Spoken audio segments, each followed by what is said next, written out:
we look back and we can see the effects that television has had on our attention span. I think that's heightened and exponentially increased in terms of the difficulty with social media, as you point out. But looking back on the things that were affected by the television, I think that's actually a reason why we need to emphasize reading today and not take it for granted.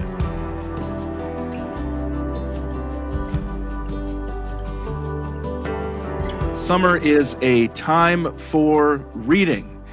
Work slows down a bit. I know, at least in my job, I'm not traveling as much to speak and to teach.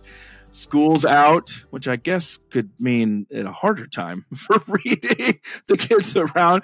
But I do spend more time at the lake. In fact, I think I've spent more time reading on a couch next to the lake than any other place in my life. I've read everything from history to fiction to theology on that couch that helps put my mind in the right place to relax and then also concentrate. Was just doing that this last weekend as well. Well, one of my favorite guests is back on Gospelbound to talk about summer reading as we close out the 2025 spring season. Melissa Kruger is Vice President for Discipleship Programming at TGC and co-host of the hit new podcast, The Deep Dish. Melissa, welcome back. Hey, Collin. I mean, we might need to prepare the listeners. This might be long. I don't know. Just all the books that we enjoy reading, especially in the summer. Yeah. I mean, you and I have talked about reading for a long time. We always make it a part of our year-end podcast, but you and I have swapped reading lists for many years. Now I know that I'm not good at many things, but thanks to God and my mother and my teachers, I can at least read. It's one thing I can do at least. I actually think that's a skill that is in decline these days. I mean, I even notice my ability to read in the way I used to, I do think is a little bit diminished because of the social media scroll. I mean, we're like, oh, what are the 3 block letter, points? Okay, that's the point. And we move on. And it's really, I have noticed even in my own brain a slowness to really read the words of a paragraph. And so let me start with actually that question. We'll turn the tables. I get to ask you some questions here. We both do love to read, but we live in a day of multimedia. So we have podcasts, people are listening to this one right now, which a podcast, you can sit here and listen and get the dishes done. So that's great. Whereas when you're reading, if you're actually holding a physical book, you're kind of stuck somewhere. We can get news without ever reading. We can get it through TV. We can get it through YouTube or TikTok or wherever. So let me ask you this. In our day and age, why does reading even matter? And can you give us an apologetic of sorts for still being a reader in a multimedia age? That's a good question. My 7-year-old daughter came to recently and she said that she just doesn't enjoy reading.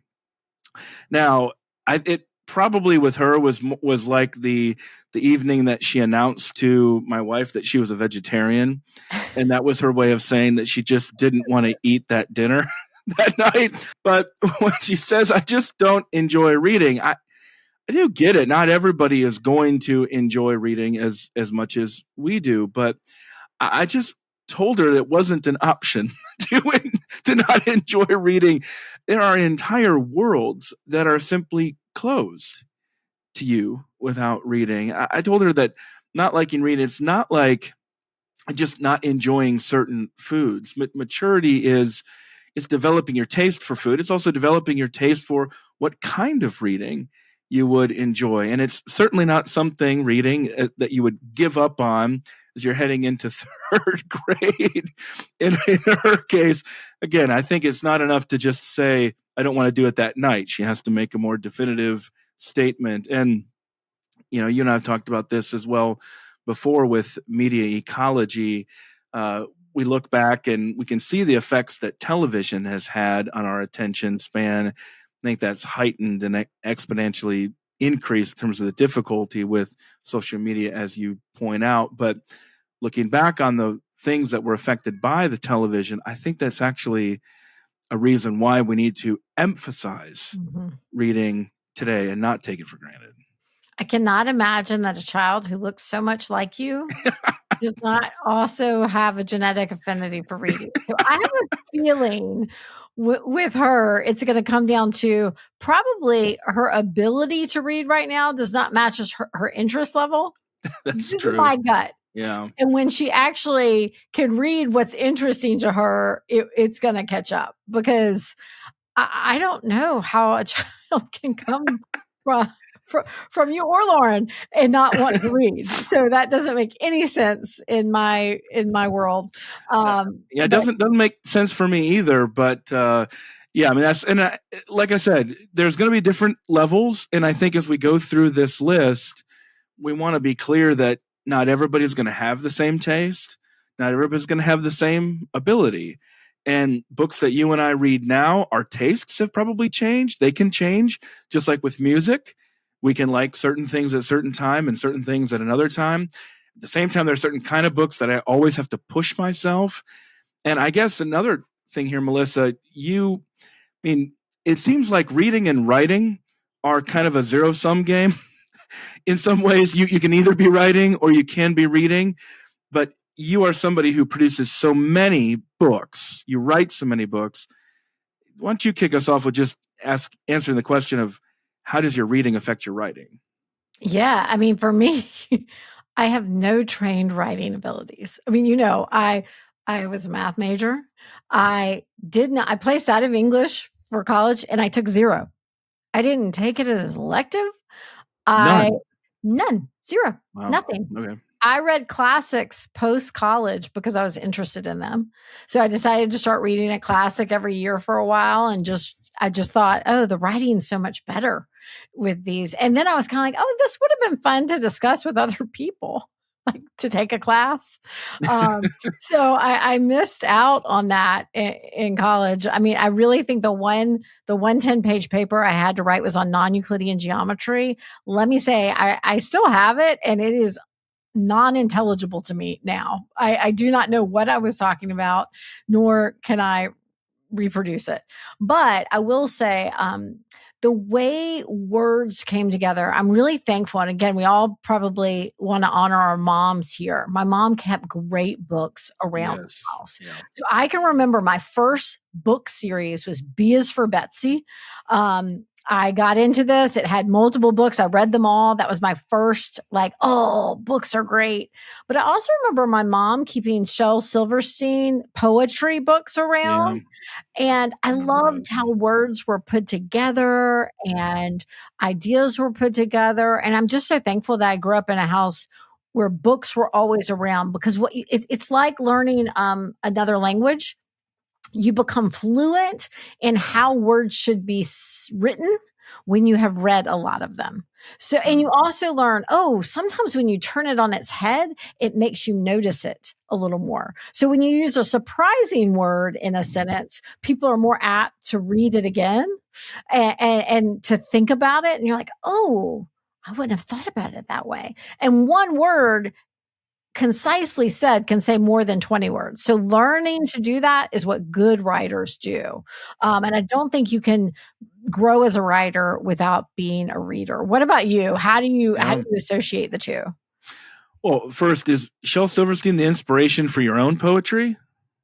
Probably. It's probably, and Dr. Seuss. I And love Dr. Green Eggs Seuss. and Ham. I'm like, why are there no fun Christian kid books to read out there? They're all like, I mean, they just weren't fun to read. Whereas like Sam I Am, that's Sam I Am. I do not like that Sam I Am. Yeah. I mean, like as a parent, it resonated with me. So yeah, probably so. Yeah, my 3-year-old son grabbed off the shelf. I had all the it was just me at home with the kids, and I had each one of the kids go grab. We have a standing book that each one of us will read, and the one with my daughter is called Papa's Daughter. It's actually a Swedish book about immigrants, naturally. And then then Carter and I have one, a classic. That's my 10-year-old son. And then William, my 3-year-old, he'll just go grab one. And the last one he grabbed was Dr. Seuss. It was a long book. I gotta say, it took a long time to get through.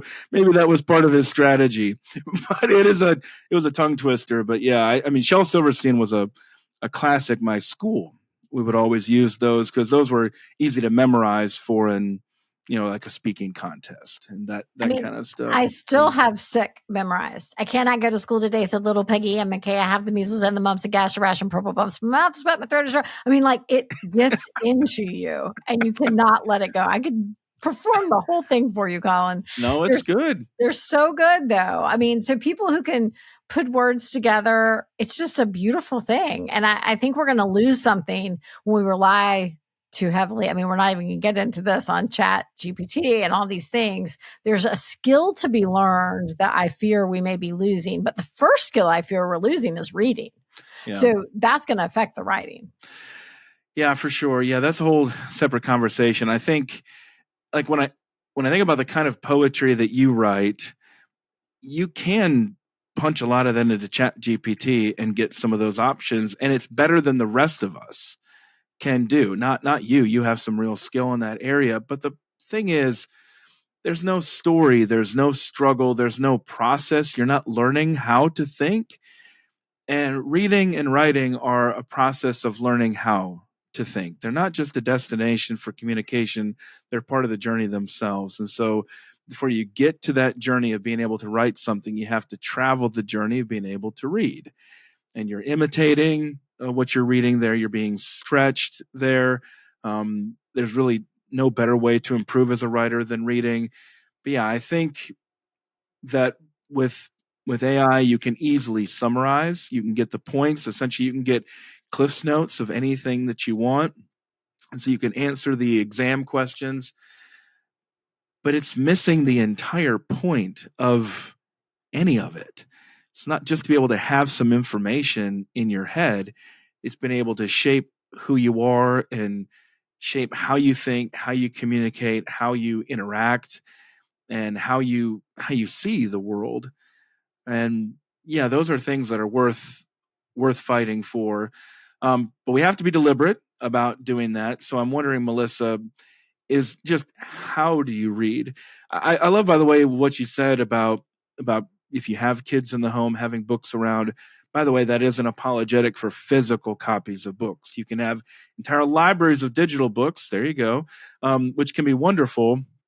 In my office here at home, the entire wall is covered up here and over here with shelves, and I've got another office as well, and they're throughout the house. In addition, we do that very deliberately as a family, and I have got a lot of digital books as well. We're going to talk about different forms there, but just we've got right behind here is a library in our home.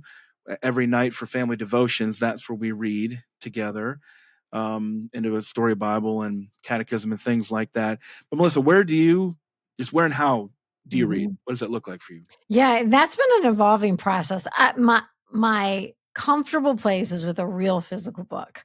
I like to mark up my books. I remember where a paragraph was visually on a page, whether it was on the right or the left, top Another or bottom. case for physical books and not digital, because it doesn't work on digital. It doesn't work on digital. Although I have seen that now, and I like to underline, I have seen that there's a new Kindle option that has a stylus and you can underline. And because I have started reading fiction on Kindle, and some of that is because of travel.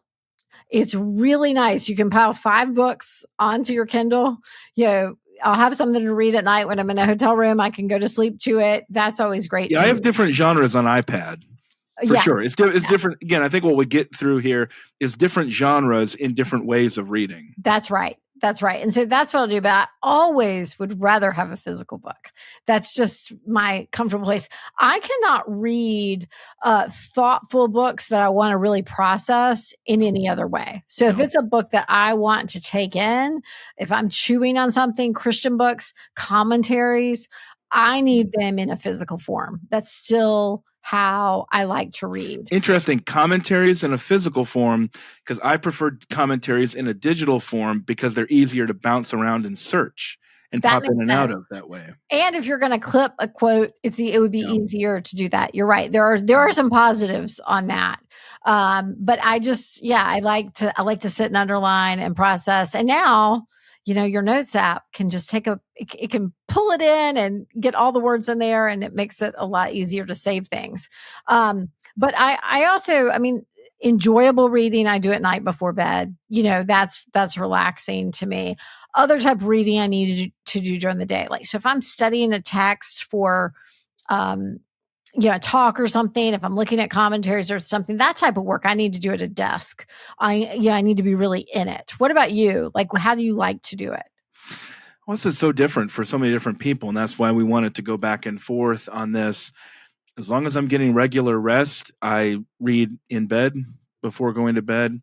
I think, and that usually is a good way of putting me to sleep, but also I do try to have something that I look forward to reading. Yeah. Yeah. It's not usually the time to read something where I know that it's my medicine that I have to take. Mm-hmm. It's something that I really want to look forward to. And then I can either keep going knowing, I'm not going to get as much sleep, or I can just be satisfied and look forward to the next night as well. It's interesting. I read way better in the morning and evening, not in the afternoon. Afternoon is a real struggle. I don't know what this is like. I also read lying down.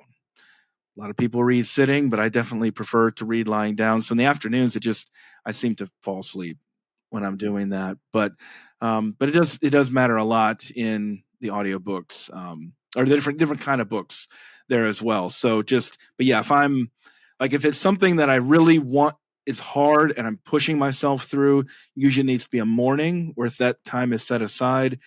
In the evening, I can work quickly through stuff that I really enjoy, and then I can fill the rest of the day with audiobooks.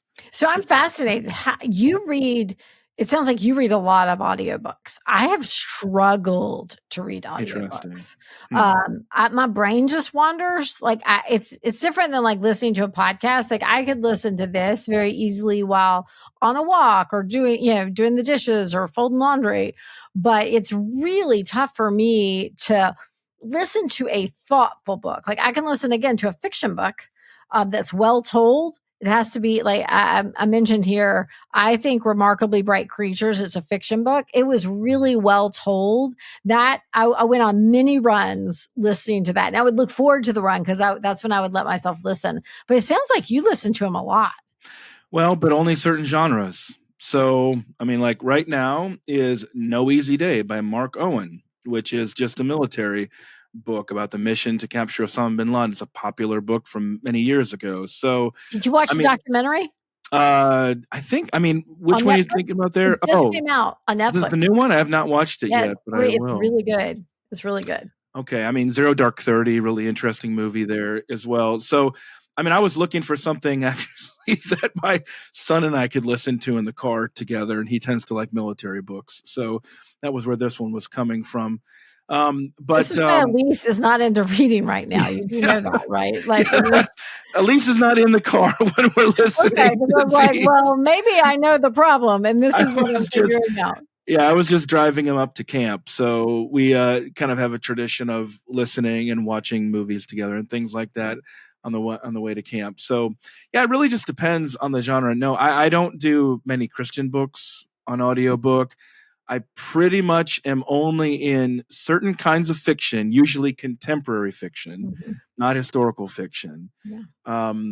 Meaning classics. I don't usually do classics. However, my wife loves classics on audiobook. So that's a different, and she listens to those before bed.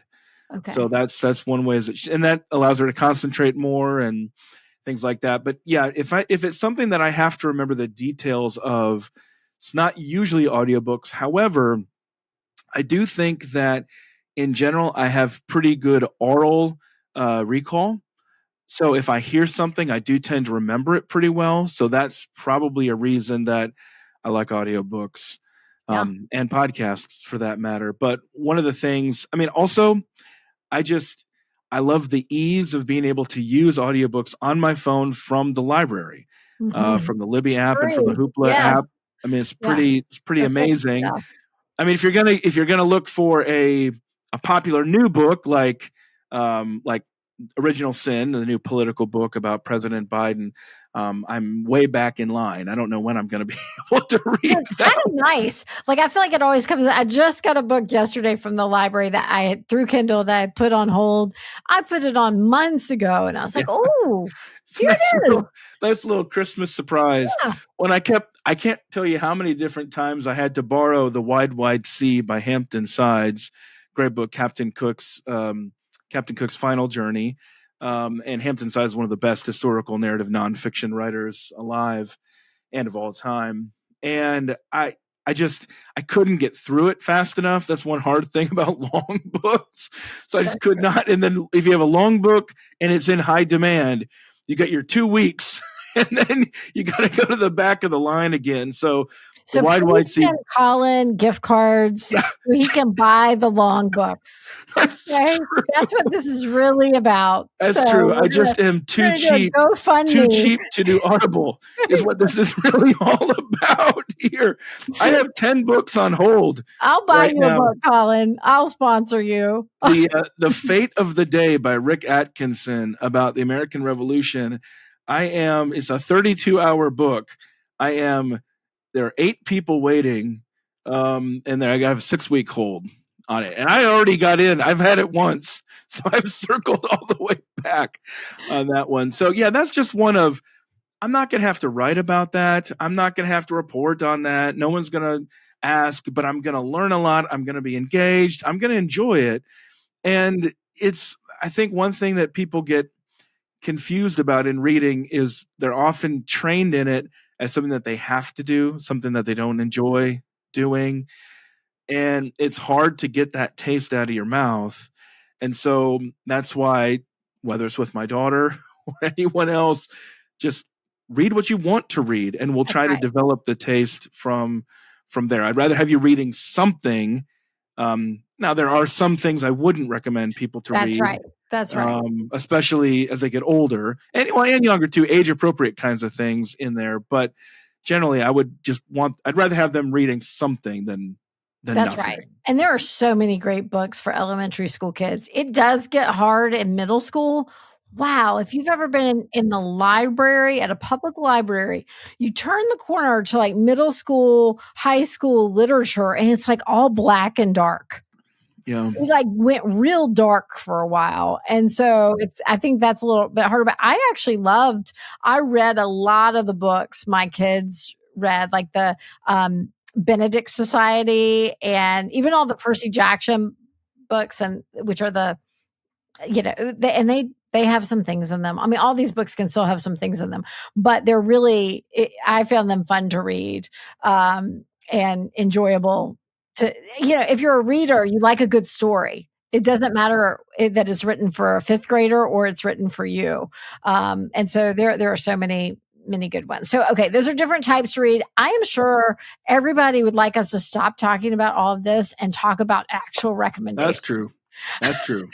So tell me your favorite genre.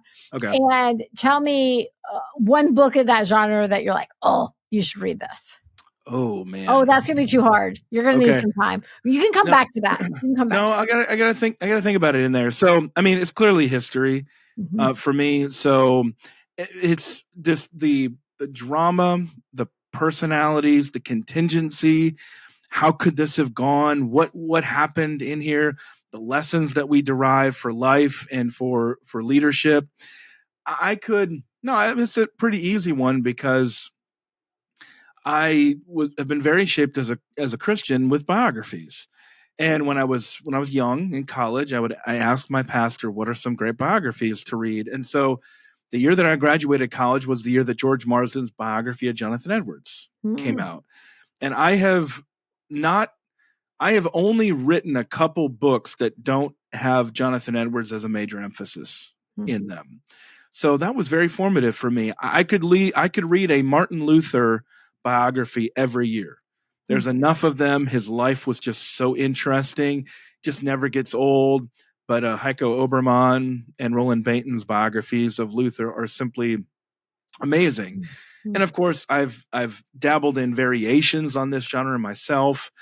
just writing about a character and the influences. Speaking of Tim Keller, there. So yeah, I mean, history/biography, they usually go together, but biography is not the only form of history that I enjoy, but it's definitely near the top of my list and one of the easiest to recommend. Mhm. It's a Yeah. very like you're born into a world, you grow up in a world, you accomplish something in a world, and then how are you remembered? There's a very clear narrative structure to Yeah. a biography, so And it's easy to kind of grasp. yeah, it There. appeals, I think, to your journalistic background too. So what I love reading biographies of Pricey, that's my favorite genre now that you say that. It'd be between that and historical fiction. So I love historical fiction, but I love biography. I don't know how to write it though. Isn't it funny? Like I love reading them. I just love it. But it's not my writing genre that I am very comfortable with. And so you do a good job of understanding how a story should be told Yeah. and all of that. And the best biographies, I think, make you feel like you're reading fiction. They somehow tell the story in such a way that you're like, oh, I want to know more, and you keep reading. And there are so many good biographies. Yeah. I mean, I love the Christian ones, and we'll talk about that in a minute. I have so many ones that really affected my faith and encouraged me. But I'm fascinated by the Russian czars. So I read a bunch about the Romanovs and Mm. um, the, Nicholas II and Alexandria. I think, How and, how did you get into the Russian czars? Where'd that come from?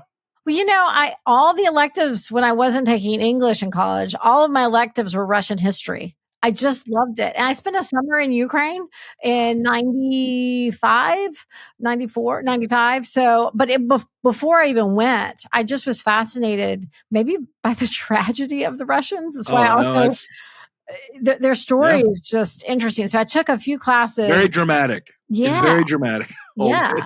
Yeah, and I was just always fascinated by the people, and their literature shows their story in a lot of ways. So I'm with you on biographies and historical fiction. What's a genre you don't like? Oh, good question. Yeah, I don't like fantasy, and that No I do. Tolkien? No, Well, no. I did read and enjoy that, and my wife read those to our kids all the way through, including Elise, through the pandemic. So that was a pretty memorable experience there. Probably those are ones that you can and should go back to. I Mhm. mean, Carter should go back and read those at some point sooner than later in there. So I some people will say Russian literature they don't like because the names are so confusing, the ideas are so confusing. It's just very different realist fiction from what we expect. We associate fiction in the United States with Tom Clancy, um, Stephen King, things like that. And that's just not the Russians. John Grisham. Yeah, John Grisham, that kind of stuff. Yeah. Good stuff. I mean, it's very Yeah. entertaining, but that's Yeah. just not what you're getting. If you're saying, "Hey, you like fiction? Well, you should try Dostoevsky." Well, that doesn't really work. But I think it's just easy in Russian literature to get lost in that world. But I am going through Lewis's space trilogy right now, and that is hard It for me. is. I I have know not I need finished it. to. I'm on the last book, and I still haven't finished it. Yeah. So I know that I need to read this. I know that it's good for me to read this. I know it's good to stretch me to do this. Um, it's not the genre that I would turn to. We have some colleagues who love to just geek out talking about 10,000 page fiction fantasy series that they just really love, and I'm not against that. It's just not it's not it's not me. So Yeah. what about for you? What Yeah. genre do you not like? It's funny that you said that. I'm not a huge fan of fantasy either. Mike loves it. And he was the one who finally got me through The Lord of the Rings. We actually read it when we lived in Scotland. We read it out loud to each other. This is, clearly before the world of the internet. Now you would never take the time to do that. We just You read. should. I know You we should. should. That's one thing we should talk about at some point is reading out loud. It's a pastime that families don't do anymore. Well, that's why That's why we do it. Robinson Yeah. Crusoe is the book that I go through with my oldest son. That's And so we fun. just sit in a That's a chair and read it. Yeah, it's a great way to spend time together as a family. And I think, we don't even watch movies together as a family now, right? Everyone's got their own device. And so I think it's just something to share a story together. That's a really good thing. But I would say one genre I've never been into is mystery. My dad loved mystery novels, and I was just never into them for some reason. The whodunit was not. You didn't enjoy the Clue board game either? Oh, I love the board game. I love the board game. That was fun. But that, it Didn't connect back to your reading interest, didn't connect back to apparently. my reading. Maybe it's just most murder mysteries aren't that well written. So I don't know. Maybe it's not like an Agatha Christie or anything like that. No. That just never. I haven't read much of it either. Yeah, so. I tried, but they just never. I feel like they always kind of end with a wow at the. They seem to all take a similar storyline, and maybe, Sherlock Holmes. Yeah, same kind of thing. It's like watching an episode of The West Wing. Yeah, how is he gonna get out of this mess this time? 55 minutes in, he magically just miraculously fixed everything with a couple words. That's right. Sorry, West Wing fans, but that's definitely how that series goes. That's right. Sorry. Right. I'm going to get hate mail on that mysteries, one. It's like, oh, I didn't know about that kind of poison, so I missed it, or whatever. I didn't know that, yeah. It feels like they kind of take a similar route. What's something you're planning to read this summer? Yeah, so I am hoping to get through the Space Trilogy this summer. That would be good. A friend of mine, it's good to have a friend whose recommendations you trust. Mm-hmm. And that's part of how, Melissa, of course, you and I have related over the years. And that's the spirit in which we're offering this podcast. We hope that some other people will find us to be reliable guides there. But a friend of mine, an elder at my church, has recommended some of my favorite books of all time in the past. And he was like, you've got to read Frederick Buechner's Godric. You have to. And I had not read it before. So it's on my list there as well. I'm hoping to get back into Rick Atkinson's The Fate of the Day, as I mentioned, on the American Revolution. I've just read so much history and so much military history. I've finally gotten to the point where I know what I'm looking for. And there are some people who skim too high when, if you know a lot about the period, it's really boring to you. There are some people who are just so into the details on everything, also very boring. Yeah. Some people can navigate between both, and Rick Atkinson is one of them. His trilogy on World War II in Europe is, I think, the best out there. So this is his second in the American Revolution. So those are three that I have in mind, but what are you looking forward to? I mean, easy beach reads, Collin. One thing I put this down, and then magically it came up from the library. Kate Morton is an Australian author that I found at some point. I have really enjoyed her. So if you like fiction, if you're looking for something that's good to read, but really satisfying to read on the beach, I like her stuff. And Homecoming, I finished 2 days ago. So I got it. It came in my inbox that it was ready from the library earlier than I thought. And I just finished it, and I can recommend it. Hers always have a little bit of mystery to them without being a mystery, so to speak. It's normally things that are going on in family dynamics that unfold. And I think she's a really good storyteller. So I recommend her books, and they, I find them overall very clean. Yeah, I mean, so that's nice to have. If my memory is correct, I will admit now my memory is not always perfect, but I find them good beach reads with a little more than just like some typical beach read or whatever. I've been reading Francis Schaeffer's The Lord's Work and the Lord's Way. In fact, I think I have it here. Yeah, I do. I have it. It's not a real long book, right? It's a pretty short book. A friend recommended it to me. She sent it to me in a picture. I couldn't see how little it was. Now you can see how little it is, right? Yeah. It's a little book. It's a talk, basically, a long talk. Yeah, it's so good. It's really good. So I've just been kind of keeping it at my desk to read, and it's been very encouraging in some ways. I think even in our work in ministry, sometimes you can think you need to apply everything from business to doing ministry work. And it's just a really good reminder the Lord calls us to work a little bit differently than he does. It's not just by metrics. It's not Sometimes just, a lot differently. Yeah. And so, it can be really tempting, especially in our internet world, to look at data as what's telling us the truth rather than, hey, how prayerful are we being? How trusting of the Lord are we being in our work? Anyway, I found it really encouraging. So, and then because I saw how short this was from Crossway, our good friends at Crossway, this is a little sponsorship that we did not plan. I ordered like 3 more of these that were this size, like the Explosive Power of a New Affection from Chalmers. Yeah, from Chalmers. Holiness, J.C. Ryle. Anyway.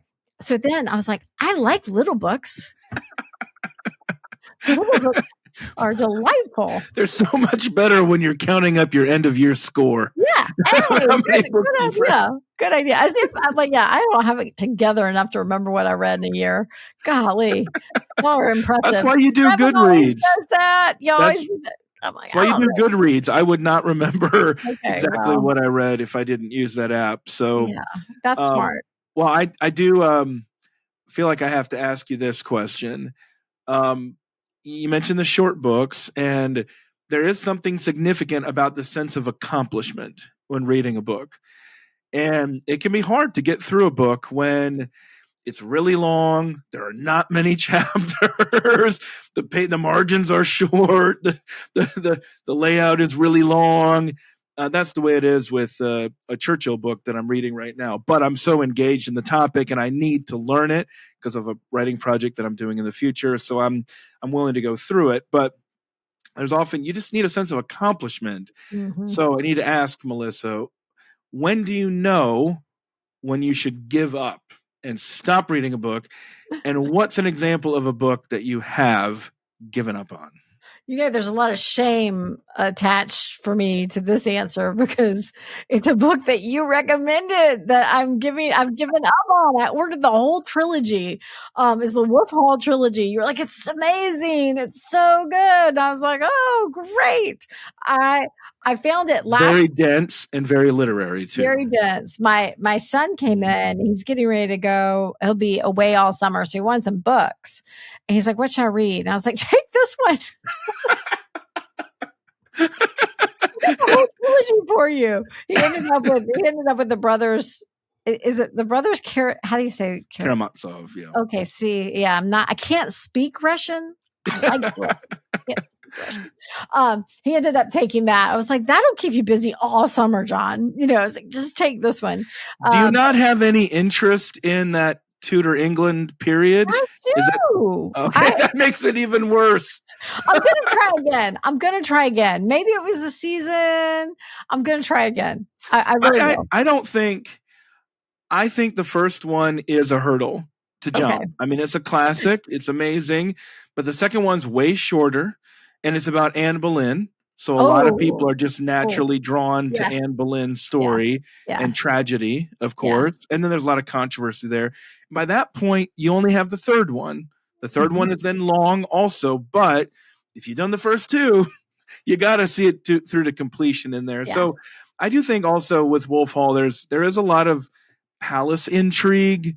There's a whole lot of Catholic Church dynamics they're not that interesting, but I keep going back. And I think, Melissa, this could be, it's just part of what we're trying to commend here, especially with fiction, is how do you relate to the characters? Yeah. And I think one thing that's interesting about another infamous book that we've talked about, Kristen Lavransdatter, another trilogy in there, a book that I recommended to you and you didn't know how long it was. Book warning, it's at least 900 pages. So I'm just telling you, before you go order it, it's at least 900 It's a trilogy pages. And it's over 1,000 pages, but yes, you were not prepared for that. But I think what Sigrid Noon said, what the author should be commended for is writing a book whose character, I don't know how I'm supposed to relate to a young medieval girl in Scandinavia, but somehow I do. With Wolf Hall, I could relate a lot to the difficult circumstances that the protagonist, who is also an antagonist, meaning there's some question about, is he a good guy? Is he a bad guy? That's kind of the tension that holds the entire series together. I just thought that was really fascinating. But if you're not drawn in by the character of Thomas Cromwell, it's just not going to be that interesting to you. Yeah. So, but I've got one that I gave up on too. Yeah, what'd you give up on? Donna Tartt's The Goldfinch. Okay.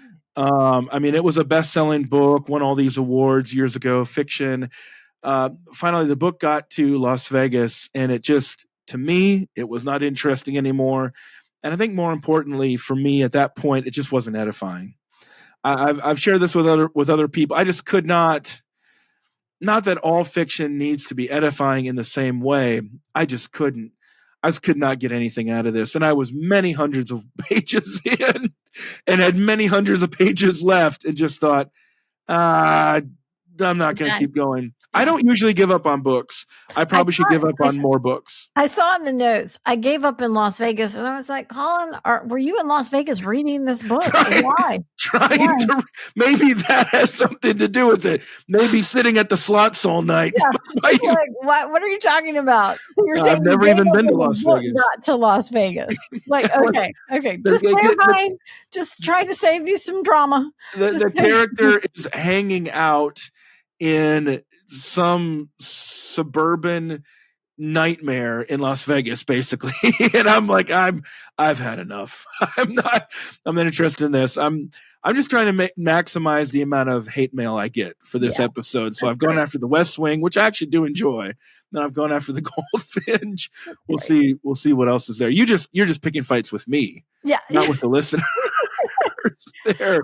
Well, then, okay, since we've said those, or especially maybe that one particularly wasn't helpful or edifying, so you gave it up. What about biographies? That Christian biographies? Have you ever read something?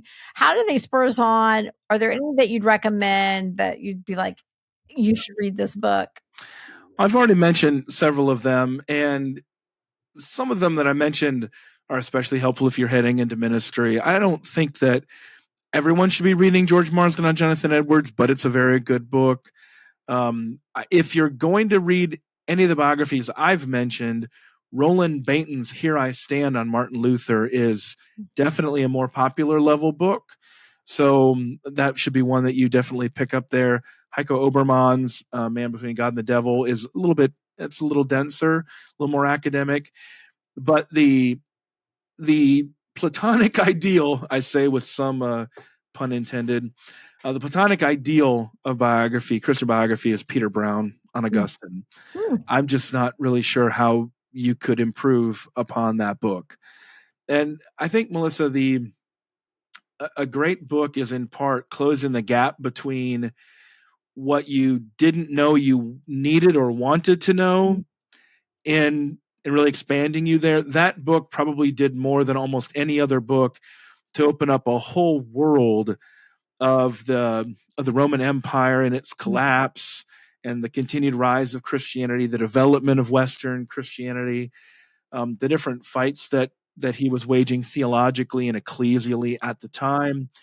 And of course, those things have become important in my work in apologetics, because Augustine is more or less, once again, the Platonic ideal of what we're holding out for in our apologetic methodology at the Keller Center for Cultural Apologetics. But that book, it's probably more of a 301 level book, so it could be a little bit difficult for people to jump into. But and we could talk about some that would be a little bit kind of at the easier level. There's a lot of different options there, but I want to just hold out Peter Brown on Augustine as one of the best. So I also love learning from the mistakes of leaders who have gone before us. That's one reason Luther is so interesting, because he makes a lot of mistakes. Yeah. And you can learn from that. But what about you? Yeah, all of mine are on a much less academic level. I'll give you that. Mine, I think, are really, they're just telling the story. The first one I probably read was A Chance to Die about Amy Carmichael. Elizabeth Elliot wrote it. And honestly, it was hugely formational for me. See in it A Chance to Die is something that often runs through my head when things are hard, when following Christ is hard. Those words see in it a chance to die. And that's the call of the Christian. It comes back. Hudson Taylor's Spiritual Secret. So good. I can just remember watching the way his faith was played out in really trying circumstances. He and his first wife move, and she died soon after, I think, their arrival in China. And just, watching these saints, and they persevered and they endured.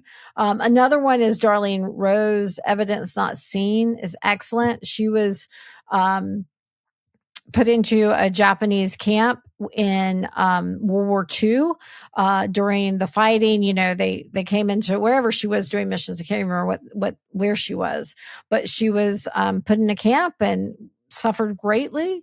And obviously, the stories like The Hiding Place. There are so many books like this that we learn from Christian saints, often who have suffered greatly and persevered. Right. And I am thankful so much for their witness, because it continues to spur on the church today. But I love the way, Melissa, you brought that full circle, because the reason we're so inspired by their stories is connected to what they've suffered and how they endured. And you went back, and that's pretty basic to Christian just reality of a fallen world, but also the way that the Lord seems to work. So I think that's one thing that reading, I mentioned at the very beginning, reading opens up worlds to you. It opens up a world outside of yourself that helps you to reflect on yourself, to see, okay, suffering is not something that can be avoided. It's not a good thing, but it's often something that the Lord will use and has used in virtually every case of any person that you would look back on as being especially spiritually mature. Yeah. And the medium of reading is the way that gets to our little Christian subculture. Because here's the thing, we can probably find a documentary on Abraham Lincoln. We can probably find a documentary, a visual multimedia thing. There's no multimedia thing on Amy Carmichael. Would someone please create it? Yes, please do. I'd love to see, women missionaries in history that I could learn from, but there's nothing out there in the multimedia age that's going to teach us about that and give us those kind of heroes. And so reading allows that. Finding books on these subjects will allow for that. Well, if folks have not found a good book yet, do not be discouraged. We've got a ways to go. We still have a number of other books to recommend. We'll start going faster. No, it's all good. Fiction. People expect us to be at least 90 minutes on these podcasts, so we're right on pace, everybody. Yeah. Let's look a little bit here at fiction. We've dabbled in it a couple different times in here. I've mentioned that it's harder to recommend because there's a lot of taste involved. Also, sometimes with historical fiction, or with fiction in general, you get some really difficult themes there. So, Melissa, where would you take us with some fiction recommendations? Yeah, as a woman who is getting ready to send her last child off into she's graduating. My youngest is graduating, so I'll be in the empty nest. Hannah Coulter by Wendell Berry I just wept when I finished it. I'm going to read it again this summer. It's actually on my list to read it again. And I'm not a big reader again person, but that's a good point to talk about. Yeah. That one was so good. I want to read it again because at the end, he somehow understood motherhood. Like I felt this deep, I was like, oh, this is this feeling I have in my soul. And it's strange, to be honest, for, Wendell Berry to be able to do that. And it was done so well. Also love Theo of Golden, that I got over Christmas, read it in probably a week. That'd be another great beach read. It's not a hard. Yeah, very quick read. It's a quick read, but it's enjoyable. And I left it. Here's what I would say. I left it saying, I want to do some things better in my life. Yeah. What a great thing that fiction can do. It made me want to live differently and do some things better. I consider that a high calling of fiction. What about you?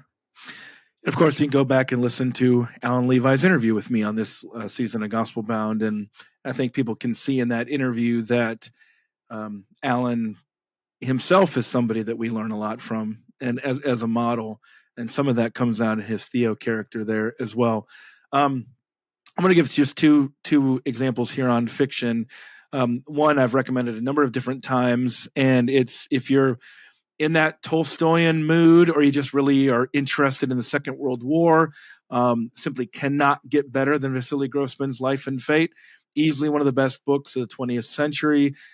Probably the best book. I'll come back later and talk about the best American book on World War II. But this is probably the best book in general about World War II, which, of course, when you just consider its epic scope, that's a big accomplishment. So primarily about the Battle of Stalingrad in Russia. But if you're not interested in those themes, which I understand not everybody will be, I'm going to pass a recommendation on primarily from my wife. She reads and rereads Dickens' A Tale of Two Cities. So if you're the kind of person who wants to read classic literature, you don't know where to start, you're a little intimidated by some of the recommendations, Tale of Two Cities is going to be a lot of bang for your buck. It's going to be a lot of really edifying, good content. It's not going to be quite as hard to be able to read, but you're really going to, I think, emerge probably, Melissa, pretty similar to what you get with Theo of Golden. You walk away just thinking, I want to be a better person. That's right. Godlier person. There. That was another one I put in my son's hands last night, was A Tale of Two Cities. Like, you have to read this. If you like, because he liked Oliver Twist. I'm a big David Copperfield fan. That's my favorite of Dickens. But I was like, read A Tale of Two Cities. You have to read this, I know another genre, Melissa, you're really into is, you've mentioned this earlier, historical. Well, I guess historical fiction you said earlier, but let's talk about historical nonfiction in here. Give us a few.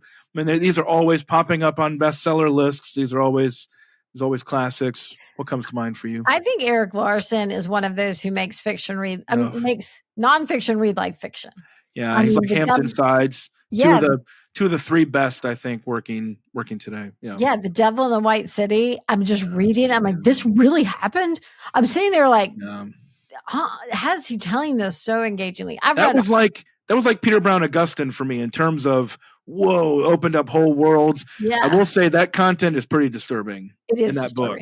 Just what he's writing about is just pretty difficult. Yes, that's right. It's basically about a serial killer in the city of Chicago. Exactly.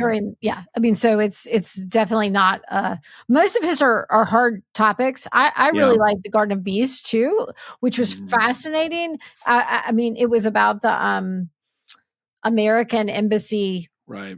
I can't remember. Nazi Germany. And during Nazi Germany, I was like thinking, oh wow, to be part of that. And so he writes it really well. When it comes to biographies, one thing that's been new was The Watchmaker's Daughter by Larry Loftus. Yeah, I just read that one too. It's good. Oh yeah. Yeah, I thought it was interesting because I've only read The Hiding Place from Corey's perspective. So it's really interesting to read a biographer writing, and there were parts of her story I didn't know, like about the dream that her sister had in the camp about this house that they would have after the war, and it was pretty interesting.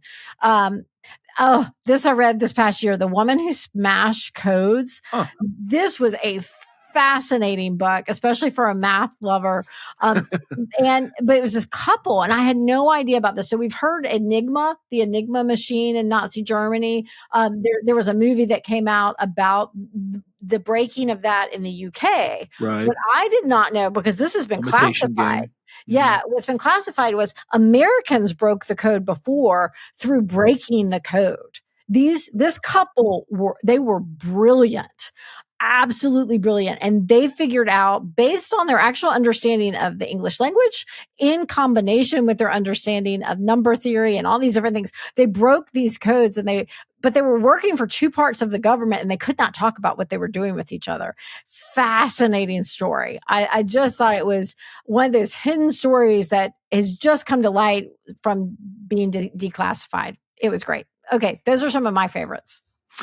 Yeah. So I feel like I could give too many different options here, because again, this is probably my sweet spot. But you're looking for a really long, engrossing read and you're interested in the topic, but you don't know kind of where to start, Andrew Roberts' epic biography, Churchill Walking with Destiny, is amazing.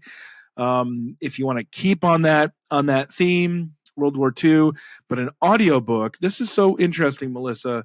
Malcolm Gladwell has been a real innovator in terms of integrating audiobooks and kind of thinking audiobook first.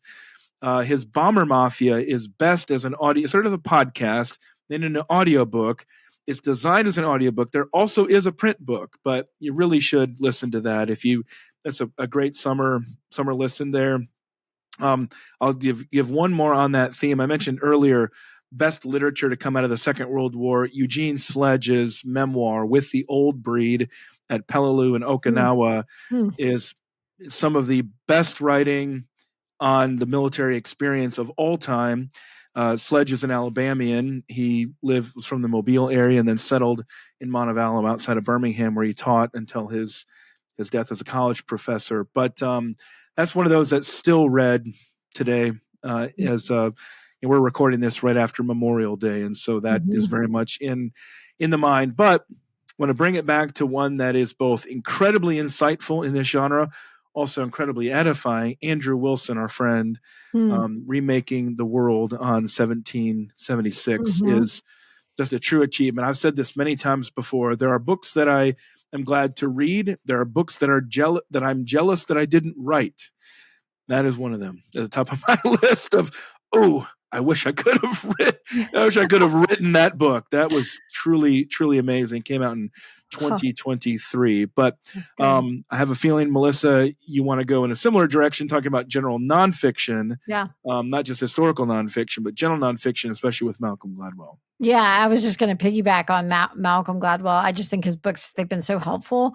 I love reading people who've done the work and have done the research and are putting forth a compelling argument based on something they've read. So you have Outliers, you have Tipping Point, you have Bomber Mafia. I really love David and Goliath. That was really helpful for me. I had a child who was... That's what I did an interview with him about. Oh, you did? Yeah. Okay. One thing that really struck me, I happened to be reading it as one of my children was getting tested for some dyslexic tendencies. And it was really helpful how he highlighted sometimes the weaknesses. A lot of CEOs had dyslexia. That's one of his findings. Sometimes the very things that someone's weak in, I mean, David was weak in most everything in comparison to Goliath. And he's looking at this from a sociological perspective, not really a biblical perspective. But I mean, but he was like, but he had one skill and he used it. And obviously we know the bigger story behind that is that God used it. But it was really encouraging. I find his books just easy to read, really helpful. I found them really helpful in a lot of ways in parenting and how I think through different things with my kids. That's been true of me as well. Yeah. And one that I want to recommend as a final beach read would be his most recent Revenge of the Tipping Point. Once again, as an audiobook especially is helpful. Okay. But I think there are a lot of things, and some of the things that he's talked about, like the 10,000 hour rule and whatnot, have been somewhat debunked. But I just appreciate, like you said earlier, the journalistic approach of investigating, learning, trying to piece things together. There just isn't anybody like that. And just, if nothing else, just helps introduce you to interesting ideas and makes you reflect on with intentionality about your own life and how those things work together. So Revenge of the Tipping Point, going back to his first major work, is really interesting along those lines as well. So I'll add just a couple more here on the general list. I've recommended some of these so many different times to people who have listened to me for a long time, but I never want to leave them out of a list like this. Would definitely encourage people to go back to Jonathan Haidt's The Righteous Mind. I wonder, Melissa, I mean, a lot of people know him now. He's super famous because of his Anxious Generation book, which, I mean, he might be now, Melissa, the most prominent social scientist in the United States.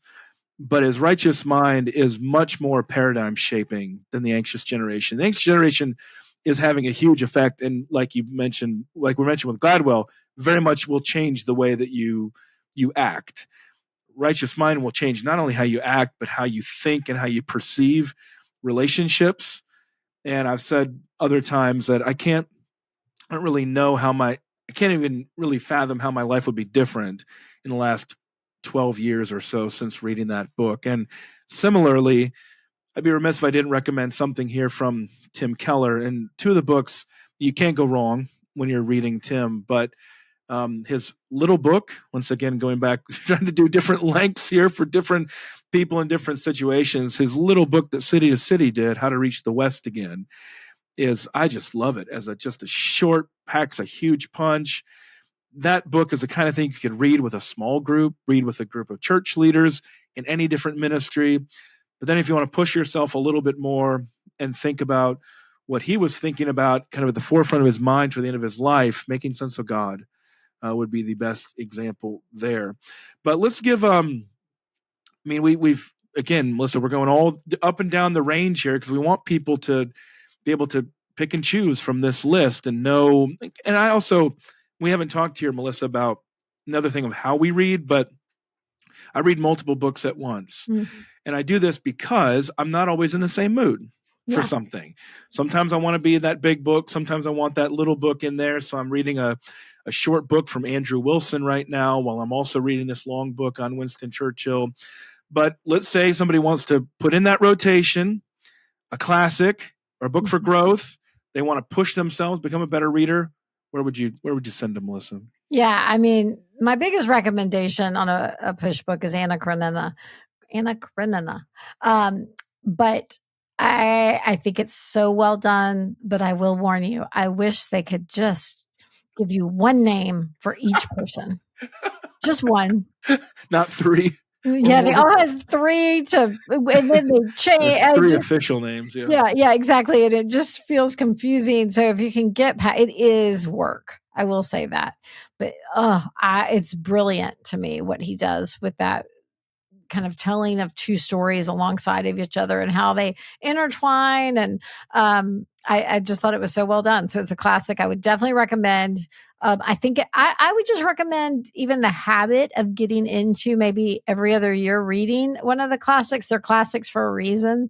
And I think it's just a good mind discipline, I think. But what about you? Yeah. Well, staying within Russian literature, you already mentioned Brothers Karamazov. Just got to warn people that it's a hard book to understand. You don't have any context, so don't beat yourself up. You don't understand what's going on. Try to find some help out there, but there are a few books out there. They're classics for a reason, and because they have shaped entire paradigms of perspective on the world. They've reshaped entire civilizations. Brothers Karamazov is one of those books. Mm-hmm. There are not many. I went back to when I was talking about Peter Brown earlier. That's what Augustine did. That was what the Lord used him to do. And with everything that our world continues to deal with morally and ethically, psychologically, Brothers Karamazov remains like the kind of the gold standard in all those different realms. Not everybody loves reading Jonathan Edwards, but his Religious Affections is the place that I would recommend there. Once again, it's actually pretty similar to Dostoevsky in that it's a religious psychology. It is helping you to understand how we think and how we behave, how those things are related. That's simply a book that made me a better thinker, but hopefully in some ways a better person as well, which we're going for here. Education and edification going together hand in hand. But let's try to get even more specific here, Melissa, with a book for spiritual growth that you'd recommend that really influenced you. And a lot of times this can hit us at any stage of life, but it can especially be something we recommend for young adults. Mm-hmm. What would come to mind for you there? Okay, I'm going to offer up another. This is not a long book. It is, you know what? It doesn't even have page numbers. That's how short it is. It's one of those, I don't know who's printing this, but it's old enough it can be printed for free. It's The Art of Divine Contentment by Thomas Watson. Yeah. I think it beats The Rare Jewel of Christian Contentment. So it's called The Art of Divine Contentment. There are so many good quotes in it. He says things so well. It's not long, yet it is Excellent. So that is one that I would just say, hey, read 3 pages a day. Just work your way. Amazon says about 133 pages. Okay. On that one, Okay. So depending on which publisher out there you're buying it from, but I just think it's so well done. I also love if you love organized writing, Precious Remedies Against Satan's Devices is just brilliantly done. He just tears apart how to fight, I just love the Puritans. They really believed that the world, the flesh, and the devil were out to get you, and you maybe needed to fight. And I think we have been lulled into an easy believism, which isn't just, it doesn't really matter. No, you're called to fight. You're a soldier. You're in the war. And man, it's good. It's really good. You can tell they weren't reading their phones. They were looking at nature, and they look, they're taking nature and they're using illustrations that stand the test of time because they're rooted in what's around us. And so I just think they're excellent. Another one that's really, really well done, Knowing God. My husband, when we were dating, encouraged me to read it. 20 years later, I finally did. I'm slow like that sometimes. It wasn't a requirement for marriage, apparently. No, it wasn't. I told you this. Our first Christmas when we were dating, for my Christmas gift, he gave me 3 books. And I was like, this is the one. This is the one. So, not how everyone would react, but the beginning of a beautiful life together. Exactly. So what about you? What books would you recommend for spiritual growth? I have long recommended Vaughn Roberts' God's Big Picture, and I love to recommend a book that can hit everybody at any level of reading. I'm confident that unless you are a true specialist in biblical theology, you can still benefit from God's Big Picture, but I can recommend it to anybody. So like basic biblical literacy, piecing things together, similar to that. Maybe not everybody would benefit the same way from the letters of John Newton, but whoa. That Puritan strain that continues from through Jonathan Edwards, and then through also in Great Britain to John Newton is simply remarkable. And it has that same combination you've been talking about, Melissa, between the head and the heart, connecting those two together, our affections for God, as well as our doctrines of God. That's just part of what we treasure at the Gospel Coalition today. It's part of our theological heritage, and it shines so clearly in the letters of John Newton. And then I'm going to put Flavel on here for the mystery of providence as well, to kind of keep on our Puritan theme here. And I think it's only appropriate, Melissa, that we would jump from the Puritans to our last category, which would be beach reads. We're almost done. And we'll put all of this in the show notes, right? Will we list all of these? Yes, okay. We'll list all of these. They're all listed in the show notes, so don't get angry at us for well, and it's just easy to kind of clip these things and kind of go back and pop in and out. And we're hopeful that this might help you this summer, 2025, when we're recording it, but hopefully it can help you in future summers, which is a beautiful thing about books as opposed to social media and things like that have this sense of they're here today and they're gone tomorrow. But let's give people what they want here at the end. Some beach reads. Easy beach reads. Yeah, Easy exactly. Beach reads. I have to say, check out Allison Pataki. If you like historical fiction, she does it really well. And it's the type of thing I'm like, oh, I've never thought about this. She has a book called The Trader's Wife. It's actually about Benedict Arnold's wife. Wow. And it made me do a deep dive into, is this all true? And it was really, really interesting. So I mentioned Kate Morton earlier.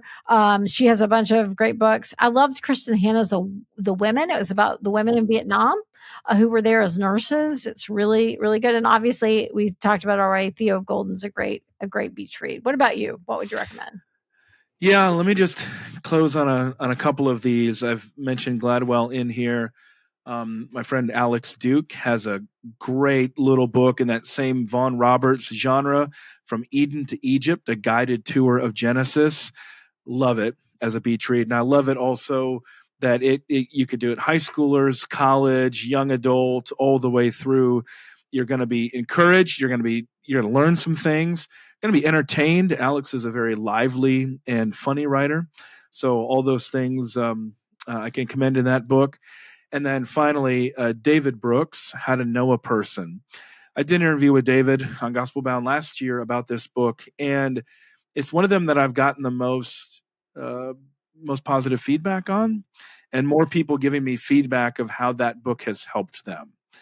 I think it's very similar to what you're talking about, Malcolm Gladwell. Mm-hmm. Brooks has that mentality of, I'm going to go out there and I'm going to learn.